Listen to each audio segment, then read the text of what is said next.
We have a little bit of news. Welcome back, Adam Thielen, to where it all began with the Vikings. That's right. Yeah, I feel like when you go from the Panthers to the Vikings, it's a nice little applause. For sure. And, friend of the show. Friend of the show, Adam Thielen. Yes, sir. For a lot of draft capital associated with day 3 over the next 2 years. So the Vikings, Matthew, while Jordan Addison is suspended, get some wide receiver help in the veteran who was pretty good when he was healthy last year. Yeah, he certainly was. And the other thing about Thielen is that so he got a massive target share early on when he was sort of the only game in town, but still clearly has something. And then you think about this offense, right? And so, he obviously is very familiar with the Vikings and that offense there. And so I think he'll fit right in, especially as you mentioned, Jordan Addison out for the first 3 games.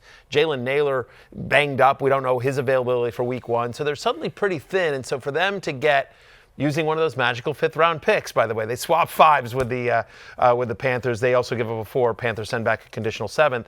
I think Thielen's actually going to have some cheap fantasy value the first 3 weeks this season. I think once Addison comes back, it's hard to see him having consistent fantasy value in a normal size league and a non-deep league, because you're going to have Addison. Obviously, you have Jefferson there. We know they want to use the running backs, and of course, T.J. Hawkinson's there as well. Rare Writer says, or Rare Revitter? Sure. I don't know. Jet us to the moon. Yeah, exactly. Jet us to the moon, no question. The story here, though, Matthew, it's an amazing day for cokeheads across America. Cokeheads unite. Jalen Coker. Alive and well. Clearly, this was a move to, as the Carolina Panthers turned to a youth movement.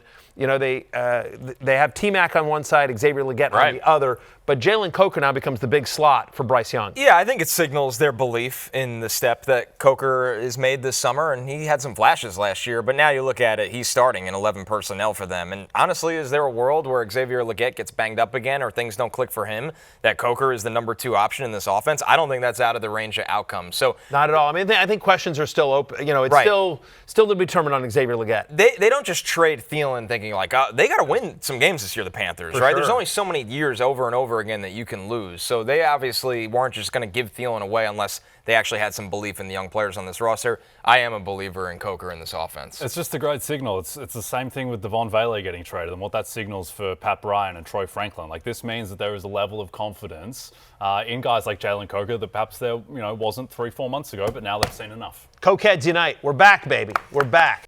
Hey, it's Mathew Berry from NBCSports.com and RotoWorld.com, and I want to thank you so much for watching whatever it is you just watched, or if nothing else, being too lazy to click out of the autoplay after this video started, after whatever it is you actually wanted to watch finished. But now that you're here, I'd like to take a moment here to ask you respectfully now, okay? I'm asking you respectfully to subscribe to the NFL on NBC YouTube channel. You'll get the latest RotoWorld fantasy news headlines, all sorts of great shows, including my own Fantasy Football Happy Hour. So go subscribe now. Again, I'm asking respectfully.